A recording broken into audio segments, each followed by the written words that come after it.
welcome to Airtime. Airtime is proudly brought to you by Elevate Aviation. We have a great team of people who work on this webinar and the podcast, including Laura Foote, Vicky Hontalas, is that right, Vicky? Quan Liu, and Aisha Khan. All people who help make this happen, both in the webinar and the podcast form. So thank you very much, team, and happy International Women's Day to you all. To learn more about our organization, Elevate Aviation, or to find a mentor, to become a mentor, to become a volunteer, to learn more about our Elevate Aviation Learning Center and our vision with that, whatever it is, you can go to elevateaviation.ca to find out more information and become part of what we're doing.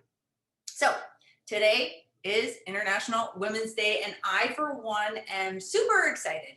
There seems to be more action on social media this year than I have ever seen before. I love seeing photos of people in their choose to challenge pose. If you put one out there on your own social media, feel free to tag Elevate Aviation so we can see it too. To me, International Women's Day is a reminder for us to stop and reflect on how far women have come, to celebrate women today, and to refresh the resolve of what is left to do, and not just in our own circles, but globally. I couldn't be more pleased than I am today to spend time with these three stellar women who make up our panel today. And I want to thank them for joining us on Airtime. So if you are watching here, please don't forget to ask questions. Throw questions out there. They are going to answer them for you. There's a Q&A box. You can put the questions there. There's also a chat. You can just throw them in there if you prefer. So here we go. And I'm going to introduce these wonderful women right now. First off, I'm just going to read their very shortened version of the bio that I created for them. If you can actually Google them and read more about them all. They are fantastic. But here we go. First up, we have Honorary Colonel Judy Rafuse, is a lifelong resident of Annapolis Valley, having grown up on a beef farm in Prospect, Kings County, Nova Scotia, another Maritimer. Judy was hired as Executive Director of Eastern Kings Chamber of Commerce in November 2005 and has helped the Chamber grow to now include the area Hansport to Eastern Annapolis County, Nova Scotia, and changing the name to Annapolis Valley Chamber of Commerce. AVCC currently has nearly 400 members and their employees. We also have Honorary Colonel Renee Van Kessel, who is the principal of the corporate commercial law practice, Van Kessel Law, based in Toronto, Ontario. With over 25 years experience in both a private practice and as in-house counsel, including at the LCBO and the Air Miles Reward Program. Her expertise is in business law, real estate regulatory compliance, and commercial leasing, marketing, privacy, employment, and procurement law. She is on the board of directors of the Canadian Forces College Foundation and the Toronto branch of the Canadian International Council. Are we allowed to ask questions, legal questions today? I need some help with some stuff. No. Third, we have Honorary Colonel Colleen Calvert. Colleen joined the Canadian Armed Forces. Let me start again. Colleen joined the Canadian Armed Forces from her hometown in Edmonton, Alberta. Shout out Edmonton. In 1974, at the age of 17, as one of the first trailblazing female airframe technicians. Over the span of her military career, she worked on many aircraft types at numerous bases, including Shearwater, Cold Lake, Borden, Moose Jaw, Saskatchewan. Colleen's 21-year career saw many firsts. She completed her career in 1995 as a senior female aviation technician in the Canadian Forces. Hello, everybody. How are you? Good. Right on. That was a lot to say. It's a lot to say. It's all out now. There we go. Okay, so let's start. You know what? Let's start on the West. Colleen, let's start with you. Tell us a little bit about yourself. Wow, there is so much. Like I said, these bios are really shortened on all three of them. Just incredible. Tell us about so you're from Edmonton. Yep. How did you get into your career? Okay, so I was born into a family of propeller heads. My dad my brothers, everybody flew. And I grew up puking in the backseat of an airplane. So when the opportunity came to join the Air Force, I was driven to it, and I just loved flying and aviation. And so when they opened up the trade in 1974 to women, I jumped at the opportunity. And I haven't regretted 1 second ever since. It has just been an amazing career. I got my pilot's license when I was in Coal Lake. I jumped out of an airplane 3 times, silly girl. When I actually did it down in the valley, down in Waterville.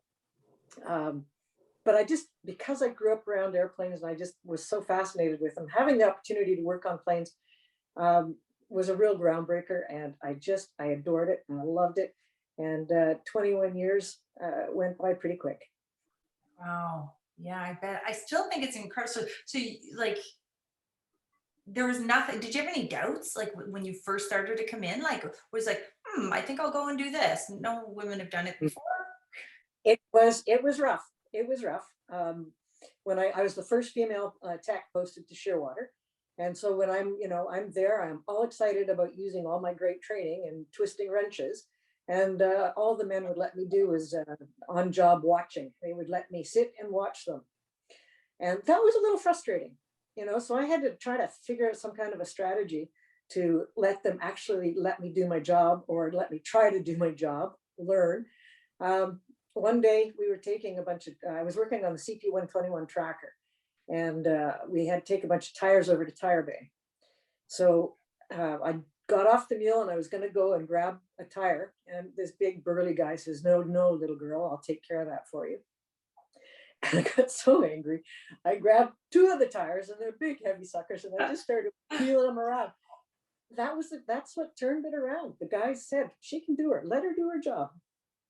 And then I never looked back. The guys were amazing, and I had some amazing mentors. Wow. Oh, that's a great story, because I talk to AMEs a lot, and I still hear that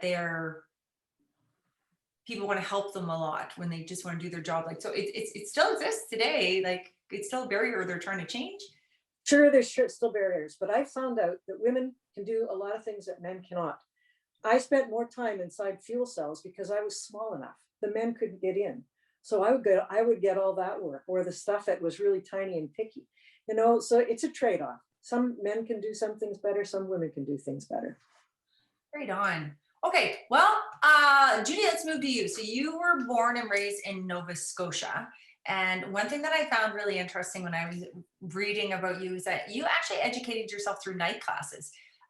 Why did you continue your education? Like, why, how did you get there? How did you get in your career? And then why did you think that education was so important? Well, after high school, I entered the workforce, and I realized that I didn't want to work the jewelry counter at Zeller's all my life. So I said I had to educate myself and see what I wanted to do. So back in those days, you took a course called stenography and learned shorthand and typing. Thankfully, I can still type quite well. Shorthand, I have no idea. I think I have my own version now. But I went into office work, and I worked in radio for 17 and a half years, and kind of got to where I could go with that company. And then I heard about the opening at the chamber. It was a part-time gig, and I thought, I can do that. And after the first year, I realized it needed to be more than a part-time gig. When I started 15 years ago, we had 165 members. I was the only staff person part-time, and now we have almost 400 members. We've expanded our territory, and we have 2.5 staff members. So it's been a lot of growth through the years, and I've continued and am continuing that education. And there's probably, a lot that I probably should have done more of. So you have to be a lifelong learner if you're going to stay in business. Judy, I don't know if you know, but I'm from the Maritimes. I grew up in St. John, New Brunswick. And so I have a huge heart for the Maritimes and trying to do whatever we can to educate people in the Maritimes about these different careers as well. You mentioned Zellers. Do you remember Wolco? Yeah, And I that was do. my first job, was Wolco. I was in the jewelry department, and I remember a piece of jewelry went missing and they thought that I stole it. And so I got moved to the animal section, the pets, That's and then they found the jewelry. I guess it had fallen down someplace, and that was it. I quit. That was when I woke up. Yeah, but just flashback to that when you were talking about Zellers. But yeah, how important it is, and like I said, with the Maritimes, a special place in my heart to reach young people and tell them, you don't have to go through as hard a path. There's some yeah, you're for there. sure. And opportunities that are here, it's years ago that was kind of the thing. You've got to go away, but there are opportunities here. I mean, if you want to be in the military, we have military here. It can take you around the world, but it can always bring you home. Mm. Well, and we'll get into the military more later, but what I realized, I didn't realize before becoming an honorary colonel, which will explain all that, the amazing opportunities in the military. I think some people who don't have any connection to the military maybe think of it a certain way, and they're not interested. But boy, once you realize, get a look inside, it's like, maybe I should go into the military. Why not get paid while you're getting educated? Yeah, true. Look at the pilots, right? That, like, look how expensive it is to become a pilot. And They do it. They train you and they pay you. wow, yeah, gotta get more people in the military. Okay, Renee, let's figure, who are you? Okay, here's the question I have for you. So you're a lawyer. Boy, like, to be a lawyer, I imagine that takes a lot of determination and dedication. Where did that come from? Like, were you just born ready and raring to go, or what I don't happened? know. I guess it depends on if you ask my parents that question. I think, so let me back up and say I knew early on in my life I wanted to be a lawyer. There was something about fighting for what was right, a sense of justice or fighting injustice and being of service that propelled me in that direction. That then evolved to include things like understanding the role of the judicial branch in the administration of justice as part of a fundamental pillar of democracy. And so that fed into my interest in international affairs and what was going on in the world and Canada's place in the world and what we can contribute to that. So all that as backstory. I think it's twofold, actually. I think I think about determination as commitment or perseverance or resilience or all of the above. And the biggest part of that probably was the example set for me by my parents, to be honest. They came to Canada newly after the war, faced all kinds of hardship, overcame it all through hard work and resilience, frankly. And what that taught me is that perseverance and that hard work meant you could achieve any goal you wanted. You just needed to set your mind to it and be committed to it and do it. My father built a successful business despite all odds, recessions, you name it, and provided for a family and provided a better world than he had come out of. And my mother, when my brother and I went away to university, decided it was her turn. So she started university, never having had the opportunity. She got her PhD at 72 from the University of Toronto. So there's my inspiration, right? So yeah, talk about education and the importance of education, right? Like, I had the role models all the way through. So that was really important. And I guess personally, my grit comes from my school of hard knocks. Every time I got knocked down and picked myself up again and dusted myself off and kept going, I thought, there's another building block of the resilience or the fortitude I have within me to know that I can overcome if I just persevere. So Thanks for sharing. Okay. Shout out to my folks. I think they might be watching. And I swear I didn't say it just because I thought that. So, okay, you three have something in common. The four of us have something in common. We are all wearing uniforms. So someone who's just watching and they don't know what an honorary colonel is, they might be wondering why, you're doing what you're doing, and it doesn't sound very military-ish. Why are you in a uniform? Colleen, I think maybe let's start with you. Can you explain what an honorary colonel is? Because would you guys agree that a lot of people have no idea what an honorary colonel is? Or how we got here. Or How we got yeah. I'd like to tell you how I got here. I Please. thought it was a really cool story. When I was posted to Moose Jaw, of course, we had the snowbirds there. And I was the crew chief. And this young corporal, just before I was getting posted out, this young corporal, female, one of my staff came and asked me if I would write her a letter recommending her to be the first female technician on the snowbirds. So I wrote her recommendation, and lo and behold, she was accepted as the first female on the snowbirds. 40 years later, I'm here in Dartmouth, Nova Scotia, and I see that this young lady is now the wing, or the 12 Air Maintenance Squadron Chief Warrant Officer. So you want to know that my heart was busting with pride to see that this young lady had gone from a young technician, and then she was the squadron chief, and now she's going to be the 2CAD Chief Warrant Officer. So she's pretty prestigious.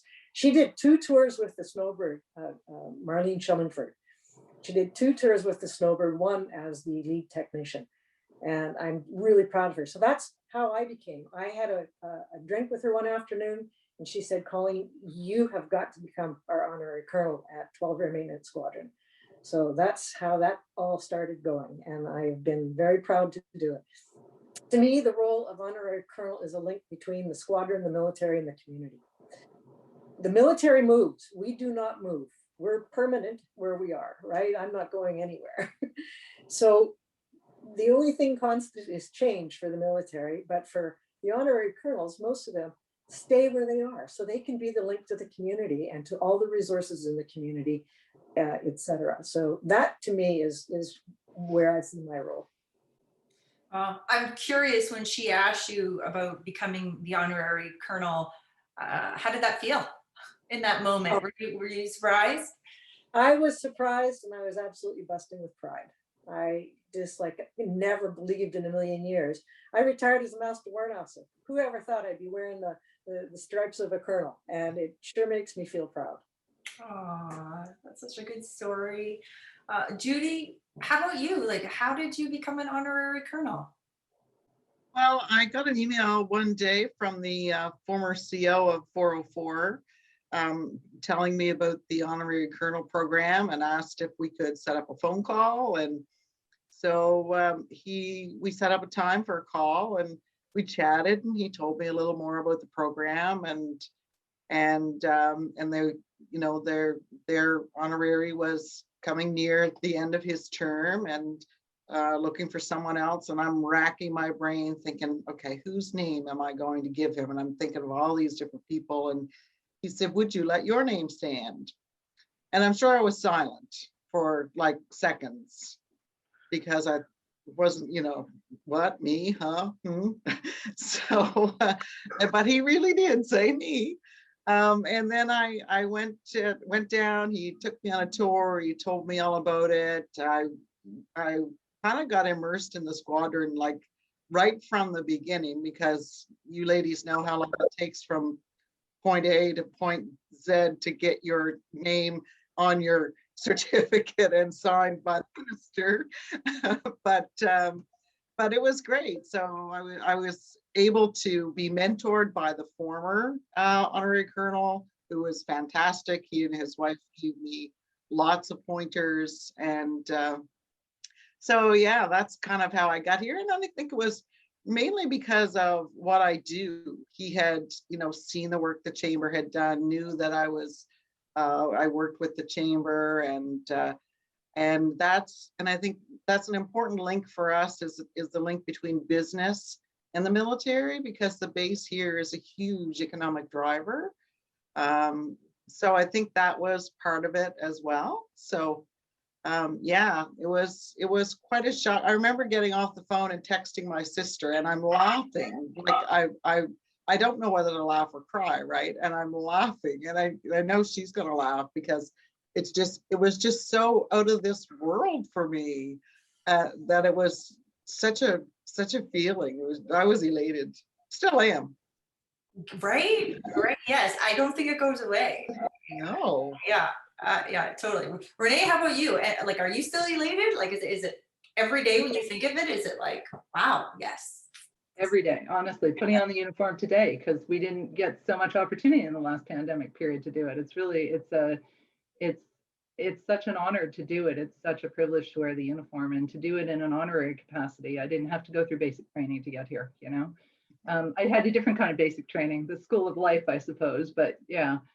So you know, my path here was an evolution, and I guess it goes back to education. Somewhere around, I don't know, 12 years ago, I was approached to be the first civilian on the Canadian Forces College's National Security Program. So the Canadian Forces College is here in Toronto, and its objective is to provide professional leadership training for senior military officers.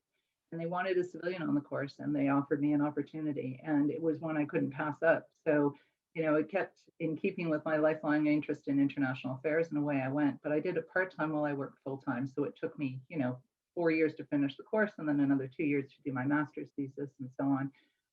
But in that time, I had exposure to a whole milieu of military culture that I was not familiar with prior to starting. When I graduated, the Canadian Forces College has a foundation. I was asked to sit as a director on the board. So my connections, I still continue to run, well, except for this past year with the pandemic, an alumni event for all the graduates of the National Security Program over all the years, because I was a pretty continuous member in a number of years. So all of that gave me exposure to people that when 16 Wing, which is my wing up in CFB Borden north of Toronto, when they were looking for an honorary colonel with connections to the Toronto community, my name came up. So I was one of 6, I think, to be interviewed by the then wing command. When I remember them coming down to my boardroom and sitting in my offices with me, and you know, it was 2 hours of a discussion and questions and so on. It was terrific. It was lovely to be back amongst them, because I had left the college by that point. I had finished my degree. So I think that was an opportunity to recognize what the Honorary Colonel program was, because I wasn't familiar with it I was familiar with the construct, but certainly not the details. So to appreciate that they were looking for something strategic. They were very directed in their thinking in terms of what they were looking for to fill that role. They had connections into the business community and the Barrie and surrounding community, and they wanted ties to Toronto because Toronto is the birthplace of the Air Force, Royal Canadian Air Force. So they were looking for someone with, as I understand it, I only found this out afterwards. I thought we were having a chit chat in my boardroom that day. Turns out it was an interview. They were looking for someone with, you know, experienced leadership, ties into the business community and other sectors of the community, because their objective was to outreach into as many constituent groups as possible from their location in, you know, remote outside Barrie area. And I think that's an important part to think about. In Canada, our bases are not co-located with large urban centers. They're more remote. They're outside of rural areas even. And so many Canadians don't get exposure to military personnel. And part of our function is that liaison, as Judy and Colleen have both said, from military into community, not just business, but community proper. And, you know, my investiture was terrific because I got to invite my friends, my colleagues, my family up to experience the military firsthand for the first time up close and introduce them to one another. And it was amazing. It was just an amazing day. So that was a question I wanted to ask you. Were any of you nervous at your investiture? Crazy nervous. In a joyous kind of way. I mean, it was just such an incredible honor. And the tradition and the ritual and the ceremony, I mean, there was just such a sense of lineage and something bigger. I was stepping up and saying, I will to. You know, there was a duty and a responsibility in the most noblest of ways. And it was just such a privilege to be part of that. Yeah. Judy, Colleen, were you guys nervous or no? Just froze. Yeah, I was a little bit nervous, but not crazy. One of the things that I want to add is one of the reasons I was asked as well from Chief Warrant Officer Schillingford is the CO of the squadron at the time was also a female, Lieutenant Colonel Willis, and they thought it would show great leadership to have a female team. leadership team. So that was a little bit of their motivation as well. Yeah. I want to shout out to Kristen Long. I see she's watching. Honorary Colonel Kristen Long. She's new. You guys probably haven't met her because she wasn't up at Yellowknife at our conference. So I don't even know if she's had her investiture yet. Kristen, you should throw that in the chat if you have or not. I'd like to see some pictures if you have. But I tell you, I was nervous. I was nervous for mine. I tell you that. I wasn't that nervous for the actual investiture, but my uniform was tailored at 11 a.m. I was in the tailor's office. My investiture was like at 2 p.m. in the afternoon. And it's like, okay, well, come back and get dressed here in the washroom, and hopefully it will fit. So, it was, it didn't fit great, but it served its purpose. And I was telling you ladies before we went on air, I can't do the bun, so I cut my hair. It was, and these are the things that you don't. I was given an aide de camp when I went to get my uniforms, when I got my flight suits, and she was really good at telling me, what you can and can't do as far as, jewelry and stuff like that. So I really had a good,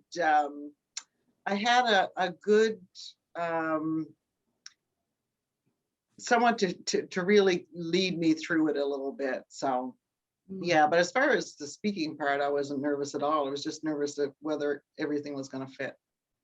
Oh, right. And Kristen said she hasn't had her investiture maybe this summer if restrictions lift. Kristen, you'll have to let me know. Maybe I can fly down and watch. Kristen, we're gonna have Kristen on another one. She does an event to get women into aviation as well, so it's amazing. We have a question here from Sandra. By holding positions where you have a foothold both inside and outside of the CAF, you likely have very unique perspectives. Can you please share with us whether women in the CAF have distinct challenges or are these universal? How do you guys feel about answering that? I think the challenges are universal. I don't know that it's specific to the Canadian Forces or the Air Force or being in the military. I think, everybody faces challenges and no matter what you're doing. That's my personal opinion. Yeah. And I think it's a lot about education, right? Like educating people as we go along and doing things like International Women's Day and stuff like this. It just continues to educate people and things are changing. Things are changing. Absolutely. I want to go back to a piece that Renee mentioned about many of our Air Forces or our wings are outside of rural areas. And that is absolutely true. And that brings the challenges to military families to be huge. I spent 20 years as the executive director of the Military Family Resource Center in Halifax and Shearwater. And the challenges that our military families face have to be considered. So if people are thinking of joining the military, consider your family, because every time somebody gets posted, somebody loses a job. Challenges to the families, to children. But the Military Family Resource Centers are there on every wing, every station, every base to provide support to military families. That's great advice. Before we move on off this sort of subject, I just want to brag about something for a second. Can you all tell me a little bit about your squadron? Let's talk about this squadron before we move on to other stuff. Judy, do you want to start? Sure. 404 is long range patrol and training squadron. So it is a school instructing for air and ground crew for the Aurora.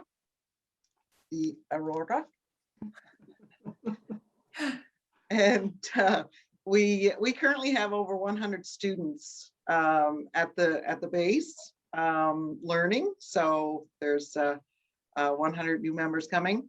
404 also owns and operates simulators.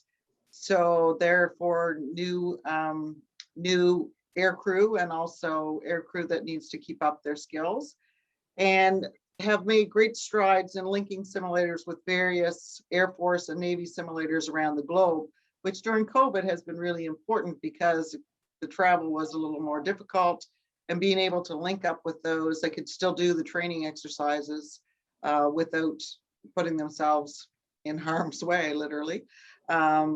So and 404 is preparing for the transition to the newly upgraded Block 4 Aurora, which I've heard so much about, which I really don't know a lot about, but I know it's highly technical, and so lots of work being done around that.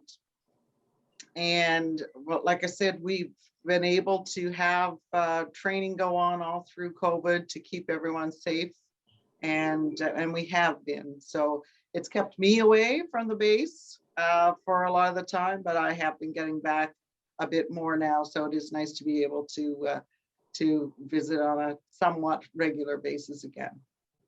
Yeah. And Colleen, how about you? What's your squadron like? Yeah, it's 12 AMS in 12 Wing Shearwater. So 12 AMS is responsible for accepting all of the new Cyclone helicopters. And so they accept them, they do all the acceptance on them. And now they're just developing all the capacity for the long-term maintenance on them. So because everything is so new, there's so much training going on and so much learning going on, and working with all of the contractors. And now they've got, I think, 2 different versions of Cyclone. So now they're looking at how they have to convert one to the other, so that they'll have one version of the Cyclone. All of the shops are in 12 AMS. So all of the paint shops, the metal shops, all the techs who do all of the long-term maintenance, having a few problems, I think, with all the learning that's going on, because everything's so new. But they're about 300 people, and they're doing a fantastic job. 300, you said? Yeah. Oh, wow. Wow. Okay, Renee, how about you? What's yours like? I am attached to 16 Wing, which is part of 2 Canadian Air Division. So let me back this up. So the Royal Canadian Air Force has 2 divisions, 1 division, which is operational, and 2 division, which is training. 16 Wing is part of the training division. So we're part of 2CAD. It's considered a vital service because, as you can imagine, the RCAF manages its talent in-house. So you can't go to industry and get aviation techs, for instance. You've got to grow them from the inside up. So 16 Wing is a formation. It's comprised of 4 units. We call them units, not squadrons, because they're schools. Each unit has its own honorary colonel. So we've got a small crew of us actually attached at the wing, which is nice. We're located at CFB Borden, which is Canada's largest training base. They have about 5,000 students and staff. And as I said, there are 4 units. The Canadian Forces School of Aerospace Technology and Engineering, which is about aircraft technicians to keep the fleet flying. And that school is in Borden. CIFSACO, which stands for the Canadian Forces School of Aerospace Control Operations, and that's in Cornwall. And that's about aerospace traffic control training.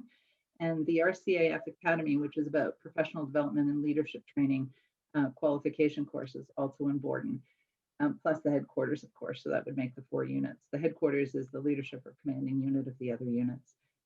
We have, on average, anywhere from 500 to 600 students on course in residence. That's pre-pandemic. Currently, we're at about 460 students undergoing training and professional development. We graduate approximately 1,800 in-residence students per year and another 900 distance learning students.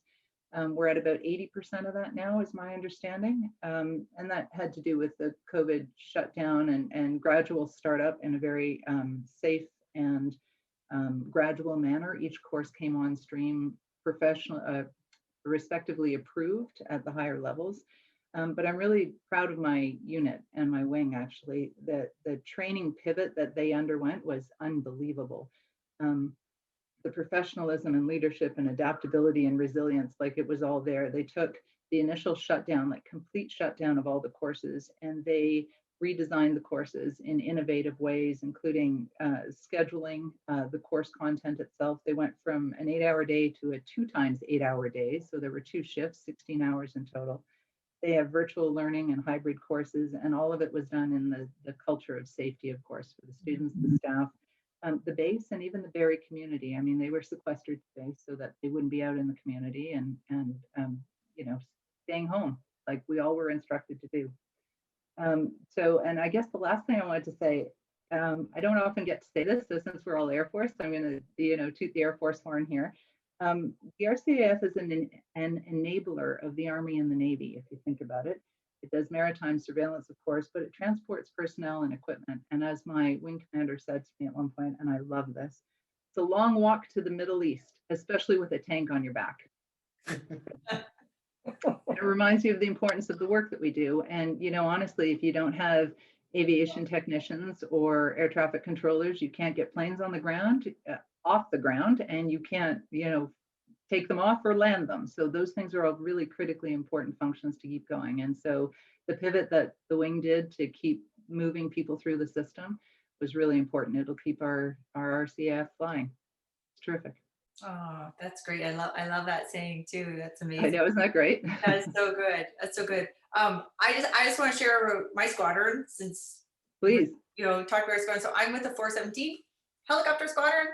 And I call these guys now. First, I want to say, like we all have so much respect for everybody in the military. Like that's just in our roles now.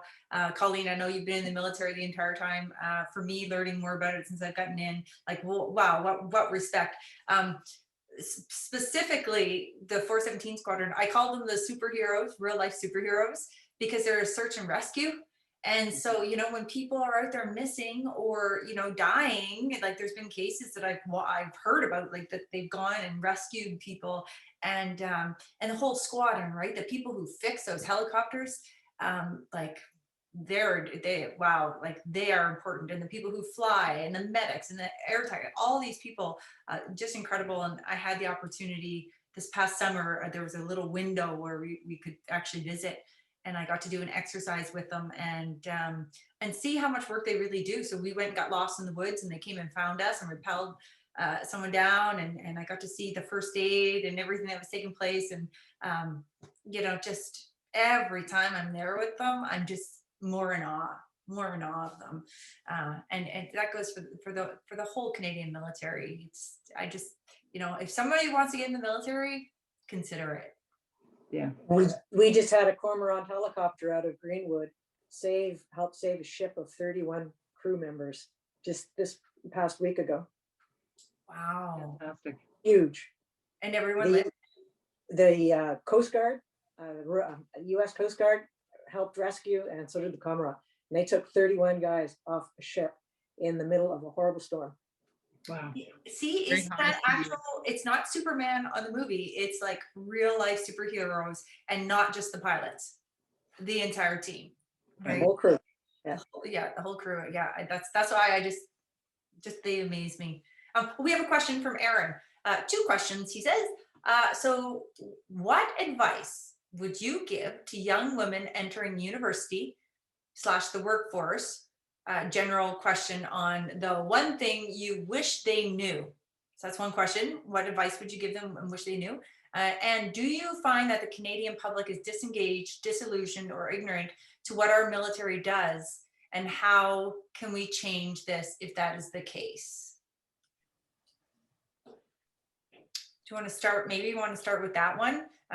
Colleen, do you want to start with that one about the military? Yeah, sure. Unfortunately, the Canadian Forces doesn't spend enough time telling the Canadian public about the incredible role and where we have people stationed, what they're doing, and the Canadian Forces doesn't promote it enough. And when Afghanistan was going on, the Canadian public were totally switched on and totally engaged with what was going on, because our Canadian Forces made sure the Canadian public knew. And now that, we don't are not fighting or have, we're not in active duty in places, we seem to have stopped hearing about the incredible work of everybody in the Canadian Forces. Yeah, very Canadian of them. Very Canadian of them. Right. We don't like to do it our own horns, right? Yeah. No, they're a very humble group of individuals, and it's part of their training as well. They're not about tooting their own horn, frankly. They're about getting the job done. They're in service to Canada. Yeah. I think that's partly where our role comes in. We're allowed to toot their horn for them, Yeah. frankly. Yeah, I was going to say that is I think that's that is part of our role is to do things like this and talk about them and, brag about them, because Right. they're not going to do it. And yeah, totally. So what about the first question? What advice would you give young women entering university or the workforce? One thing you wish you knew. One thing you wish you knew then. Do you want me to start? Renee? Sure. Yeah, You no, go start. ahead, Kendra. I can start to give you time to think. Okay, the one thing I wish people knew, if they don't, wish that I knew back then, is I have this little inside voice. Her name is Pillsbury Dobitch. Name. And I used to let that voice run me rather than me running that voice. And so I just would give that advice to other people. Just have confidence. Don't believe yourself when you start doubting yourself that you're not good enough. You're not thin enough. You're not anything that goes on inside your head that I consider her. I would tell people, don't listen to it. Don't listen to it, and get a mentor. That's mine. Exactly. Okay, so I will pick up on that. My second point was going to be get a mentor and lean on them. Honestly, they're mentors who are willing to help will teach you so much about what's going on in the world ahead of yourself. But to that, I would say, in addition, I love that about, don't let your own inner voice hold you back. Like, dream big and go for it. I would add, learn from everything and everyone you can, and you will learn the most from your mistakes. And they're not to be shamed, they're to be learned from and picked up and dusted off and moved on from. That's And great. don't let that little inner voice tell you that that's going to hold you down because you made a mistake or you had a fumble or whatever. Who cares? Learn and keep going. That's great advice. Great advice. Judy? I think I would say you don't have to know what you want to do. Like, I think that sometimes when students are coming out of high school, it's like, okay, well, you've got to go to university, or you've got to figure out what you're going to do. You've got, you have to do this, you have to do this, you have to do this. You're young. Explore a little bit of what you think you want to do. And, the mentor part is great. I mean, I spoke about my sister. I have an older sister. Our parents were great mentors. Our dad was, I grew up with 3 sisters and a brother. So don't tell me girls can't do anything. Grew up on a farm. So, we did everything. And his mantra was always, a winner never quits. And any of my siblings will tell you that today. So, I don't know what I want to be when I grow up. Just remember, one thing I would like to add to anything to this is, if you make a mistake, it's a lesson. It is not a life sentence. So don't let a lesson hold you down. Yeah. Exactly. Well said, Colleen. Yeah. So anyone's watching this or listening to it on the podcast later, really listen to that, right? Like, people can just get so caught up in that and they quit. Don't quit. Don't quit. Exactly. So today is International Women's Day, which is a great day. There is an International Men's Day, if you're wondering. It is in November, and it is all about mental health and awareness for male suicide. So I just threw that out there because people always ask. Today is International Women's Day. And one thing I have to say, Colleen, can you talk about when we first got together, you were talking about the International Women's Day and the year that you actually joined the military. Can you talk about that a little bit? Sure, I'd love to. It was 1974, and the Canadian Forces had just opened up some trades to women, and they were, no women had ever been in them before. Perhaps during the war they were, but the Canadian Forces only let women play administrative roles. Essentially, you could be a nursing sister or a medic, or you could be administration or finance. And so in 1974, they opened up airframe, military police, cook, so that MSE ops, I think, followed shortly after, transport people. But when I joined, or just before I joined in the early 70s, late 60s, if you got married as a woman, you had to get out of the military, so you lost your career. Then they said, okay, we'll let married women stay, but if you got pregnant, but that was it, you were gone, you were kicked out. And they wouldn't let women be pilots because, once a month they'd be unstable. that made a lot of sense. But finally, in 1979, they graduated their first course. And of course, Major D. Berser was one of the famous three that flew, got their wings. Anyway, so I thought it was very interesting, all the things women weren't allowed to do. We still had to wear our little skirts, little white gloves, and we had a little pillbox purse and try to parade in nun shoes and a little pencil skirt, because that was a lot of fun. So things have changed, and for the better. There's women in every role now. Not one trade is closed to women. Even submarines are open for women. Wow. Can you imagine if you got married, you had to get out? Yeah, you lost your career. That makes sense, eh? I'm sure, especially you're unstable. Right.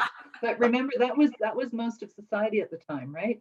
Like my mother told stories of having to, give up her career when she got pregnant with me, and that was just the way it was. Yeah. So Renee, how important do you think it is for women to be seen in uniform?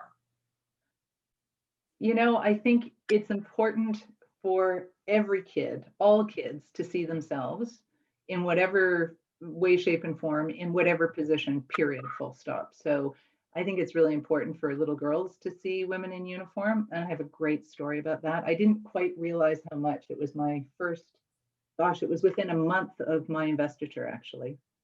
I was on as part of the parade at the Remembrance Day ceremony at Mount Pleasant Cemetery here in Toronto. It's the tomb of William Barker, who is the most decorated Canadian war hero in our time. He was a pilot with the RCAF. And so we hold a Remembrance Day ceremony there every year. So I was there, and at the end, of course, you take off your poppy and you leave it at the tomb, and everyone was respectfully parading toward the tomb to do that. And this mother passed by me as she had finished dropping her poppy, and I was still en route. And she tapped my arm, and I turned to look at her, and she said to me, "Excuse me, I really needed to tell you. When my daughter saw you come on parade, she turned to me and said, 'Mom, look, it's a girl.'" Oh my And goodness. the little 4-year-old was peering behind her mother's leg up at me, and she was just, like, it was mind blowing to her that there was a girl in uniform that was part of, the parade of dignitaries that was at the service on top of it. So obviously I was important, but, to her, it was a girl in uniform. And I think those things really make you realize that we've come to a point as adults, because we've fought our battles and come to the points we have in our careers. But when little girls don't see big girls in the roles that they think they might be able to do, it's important that they actually see that. And I think that's true of all diversity. I think all kids everywhere should see people who look like them in all kinds of roles, and that will open the world up wide. Yeah, speaking of the snowbirds, and we were talking about the snowbirds earlier, one of the snowbirds, her name was Sarah, she told me a story how she was a pilot in the military already, and she was at an air show, and the snowbirds were flying overhead, and she heard the names being announced, and one of the names was a female. I'm not sure if it's the one that Colleen you were referring to or not, but she heard a female name, and in that moment she went, "I can be a snowbird pilot." And then she went on to become a snowbird pilot. But before and then that's not even seeing, that's just hearing that there was a female snowbird pilot. Powerful, isn't it? It is. Very powerful. I had the honor and privilege of doing a practice show with the snowbirds many years ago. And I'll tell you, that was one heck of an experience. What did you do? Oh, I grayed out a few times is what I did. They're pulling so much G. So you were in the airplane. Oh yeah, I was flying in the number 4 spot. So they're right behind the lead. And if I stood up in my seat, I could have grabbed the exhaust of the other airplane. There's so much overlap. It is unbelievable. What an experience. I don't even know how they do it. Yeah, like, I know. They're working so hard. Close. They say one flight is, they exert as much energy as it is what we would exert in an 8-hour day. So one 25-minute or 20-minute flight, they are working so hard. Wow. Yeah, I believe it. They're incredible and very brave of you to join them. Okay, I got to tell you the rest of that funny story is unbeknownst to me. The oh gosh, his name is Major Leversedge at the time. Anyway, he paraded my whole crew, 200 people, out onto the tarmac to watch us taxi back in. Because when you get into the seat of a snowbird, they hand you what they call the boarding pass, and it's an air sickness bag. And so they handed me one, of course. And so there's my 200 crew standing there waiting to see how many boarding passes I had. And I had none. Well done. But I was just being set up. Oh, that's so funny. Wow. Were you soaking wet when you got out? I was exhausted. I had to go home and have a nap. I was exhausted. Crazy. I went up once with an aerobatic lady, Anna Sky Dancer, and she took me for a little flight, not very long. And when we came back, and this is not the same thing, when we came back, I was soaked. I was like, how am all I did was sit in the chair. How am I soaking wet with sweat? But yeah, poor Anna's airplane. Anyway. Okay, well, we're quickly running out of time here, so I'm going to move on. Kendra, can I volunteer some? Yes. We were talking about how far the military has come and the Air Force has come. So I have some statistics that my wing put together for me about women at my wing so that you can see how far we've come. In the leadership positions occupied by women, 50% of 16 wing unit commanding officers are women. 50? 50, yes. And 75% of the wing executive are women. So among the wing senior staff, 7 of 16, that's 44% are women. So at the top levels, we're doing really well. The numbers are a little less when you get down into the student population with the avionic techs and aerospace controllers and so on. The numbers are more similar to what you're seeing in the military writ large. It's anywhere from, what are we seeing here, 14 to 20-ish%. So, I mean, that proportion is still low. But in the leadership and in seeing women in uniform in positions of power and having a seat around the table and being able to have a voice and contribute to the decision-making and the analysis, that's changing. Do you think that was intentional, that they set out to really try to make it more diverse? I think that was part of Op Honor, absolutely. I think that continues to be a directive and a priority set by the Canadian Armed Forces writ large, but it's also a priority of the Air Force, absolutely. Mm-hmm. Wow, those numbers. So progress, Colleen, but what an incredible starting point. Yeah, those numbers actually, they really surprised me. Oh yeah? Yeah, I had no idea those numbers. Wow. Yeah, it's pretty good. Yeah. Okay, well, 6 minutes left. This hour flies. By. Okay, I'm gonna wrap up here, but I want to ask you guys all a question. Can you guys tell me something that you're most proud of that you've accomplished in your life? This.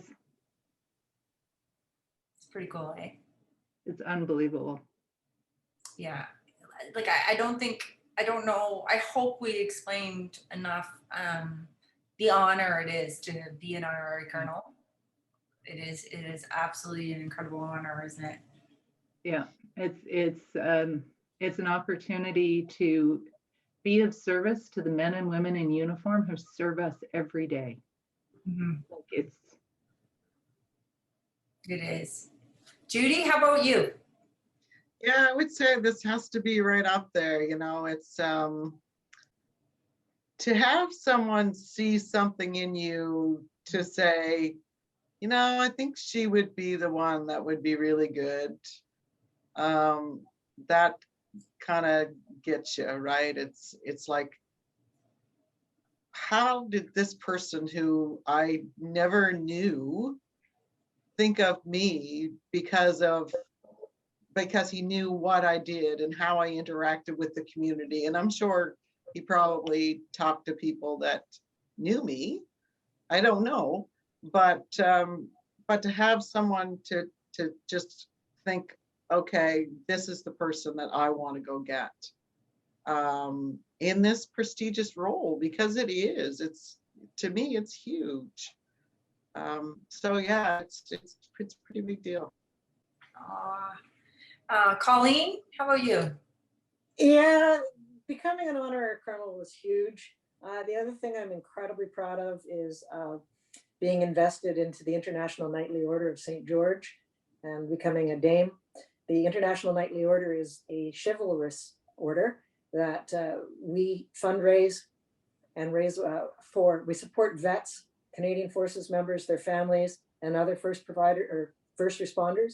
So we fundraise for here in Atlantic Canada for Pause for Thought, so that our veterans with PTSD can get service dogs. So I have a great deal of pride in working with that fine group of individuals as well. Thank you so much for bringing that up. I had that in some of the questions to ask you about that. Wow, how interesting. It's very cool. You get dubbed and you have a fighting cape and you look like Harry Potter. We get to call you Dame. Hey, I'm just curious, how much do you have to raise to get someone a service dog? About, I think, oh gosh, I want to say it's around $30,000. It's a very expensive venture. It's Do a lot of people have service dogs? Yes. Yeah, I think more and more are getting service dogs. Yeah, I'm out of my league talking about that. I don't know a huge amount about the details. Wow, I'm so curious about this. I didn't know that either, that military, so it's vets who with PTSD. Yes. Wow, what an amazing thing. Yeah, it is. Okay, And thank you for sharing that. I want to learn more about it. The difference that a service dog can make for a veteran is unbelievable. I mean, unfortunately, we still have so many people suffering and they don't have the wherewithal or the resources to get the support that they need. It's really unfortunate, but I know so many organizations are out there working very, very hard to bring the resources to these people. So if somebody wanted to help train the service dog or house it or donate money to this, is there a place they can go? Right across Canada, there's different organizations. The one that we work with here is called Pause for Thought, and it's run by a veteran who has PTSD. He was a navigator on the Sea Kings, and he's a tremendous man. And he's just been awarded a Civilian Decorations Award for all of his work with veterans and service dogs. But in other places in Canada, there are other organizations that are training and providing the dogs as well. And I don't know enough about them, sorry. Okay, that's okay. Pause for Thought is one that I'll look up myself and learn more about it. That's incredible. Okay, I just wanted to wrap up here by mentioning something that Judy mentioned. She just said that how nice it is for someone to see something in you. And I know that too. I feel that sentiment as well, Judy, that when someone else sees something in you, it sometimes breaks down barriers in your own mind and allows you to grow further than you ever thought that you would grow. And so with that, I want to just mention again that Elevate Aviation has mentors. They're free. If you want a mentor in anything aviation, please don't let anything stop you. Give us a shout. We will pair you up with someone, a pilot, an aircraft maintenance engineer. We have a completely separate military side for our mentorship program. So if you're struggling, whether you're in aviation now or want to get in aviation, whatever it is, please reach out and we can hook you up with somebody. And it really can make all the difference in the world. So don't forget that. You ladies, thank you so much for spending this hour with me. I appreciate it so much. You are all absolutely wonderful. Thank you so much. Thank you, Kendra, for hosting all of us and putting this together today. What a great way to honor International Women's Day. Oh, what an absolute honor. Thank you very much. Thank you. Thanks for all you're doing. Oh, thank you. And thank you for everyone who is watching here live. Thank you if you're watching later. If you do have any more questions, you can reach info@elevateaviation.ca. Even if you have questions for the panelists here today, and I'll forward them on to these ladies. I'm sure they wouldn't mind answering some questions if there's some follow-up. So everyone, have a wonderful rest of the International Women's Day. And you ladies, will hopefully see you in person in 2021. There you go. Happy Women's Day, everyone. Okay, bye you guys. See ya. All right.